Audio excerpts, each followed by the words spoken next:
मेरा नाम अस्मिता है, मैं दिल्ली से आई हूँ।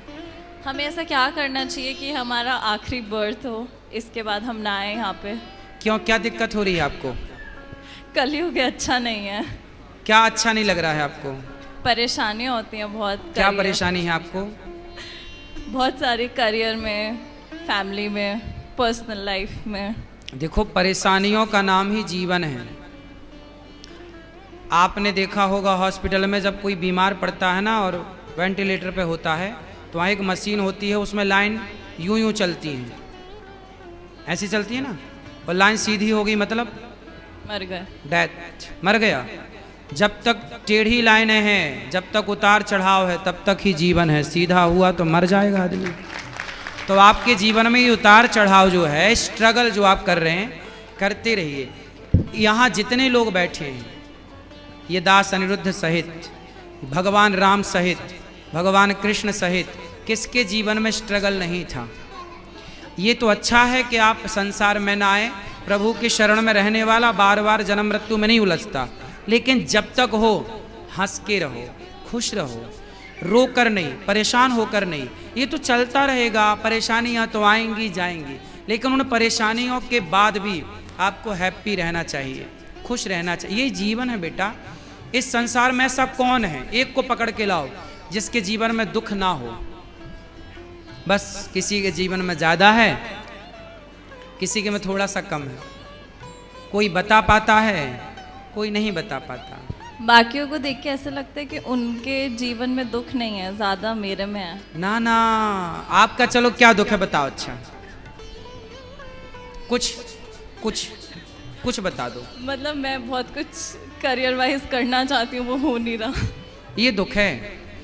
अरे किसी के घर में तबीयत खराब हो जाती है, या फिर ऐसे लोगों को देखो जिनके दोनों हाथ कट चुके हैं। जरा सोचो कि जिसके दोनों हाथ नहीं हैं और उसके घर में करने वाला कोई नहीं है और उसे प्यास लगी हो तो वो पानी कैसे पीता होगा? कभी आपने सोचा है? मैंने ऐसे लोगों को भी देखा है जिनके दोनों पांव और दोनों हाथ नहीं हैं। अब बताओ कि उसे प्यास लगती होगी तो वो डिपेंड होता होगा ना दूसरों पर, भैया जरा हमें पानी पिला दो, भैया भूख लगी, कुछ खा नहीं सकता। तो दुखी तो वो हैं बेटा। तुम अपने हाथ से खा रही हो, तुम अपने पाँव पे चल रही हो, तुम अपनी आँखों से देख रही हो, तुम अपने कानों से सुन रही हो, तुम अपने मुंह से बोल रही हो। आपके जैसा सुखी संसार में कोई नहीं है। दुखी तो वो हैं जो एक शब्द भी नहीं बोल पा रहे हैं, बेचारे गूंगे हैं। दुखी तो वो हैं जो एक कदम भी नहीं चल पा रहे हैं, बेचारे लंगड़े हैं। दुखी तो वो हैं जो एक शब्द भी नहीं सुन पा रहे हैं, बेचारे बहरे हैं। क्यों नहीं हम उन लोगों को देखते? हम क्यों अपने को ही हल्का मानते हैं? क्यों हम अपने को छोटा कहते हैं? ईश्वर ने हमें बहुत बड़ा बनाया है बेटा। पॉजिटिव क्यों नहीं सोचना? अच्छा भी तो एक एंगल हो सकता है, ये भी एक पहलू है आपके नज़रिए का। इसलिए आप ये कहते हैं कि मैं बहुत दुखी हूँ। नहीं, आप इस संसार में सबसे सुखी हैं। और लोगों को देखो जो घिसट रहे। आप तो चप्पल पाँव में पहनती हैं, कुछ लोग तो हाथ में चप्पल पहन के घिसटते हैं, नहीं देखा आपने? फिर आप कितने सुखी हैं। ईश्वर का धन्यवाद दीजिए कि विधाता आपने हमें इतना सुख दिया है, उसके लिए थैंक यू। ठीक है, थैंक यू। आप बताओ कि आप सुखी हो कि दुखी हो? मैं सुखी हूँ, ये मुझे पता है। बस ऐसा है कि अब थक फिर- गए लाइफ से। फिर भी शिकायत? शायद से, मतलब ह्यूमन नेचर होती है कि ना हाँ नहीं, बेटा, हमेशा खुश देखो नहीं रहते। यदि शिकायतें करने बैठेंगे तो सबकी शिकायतें हैं।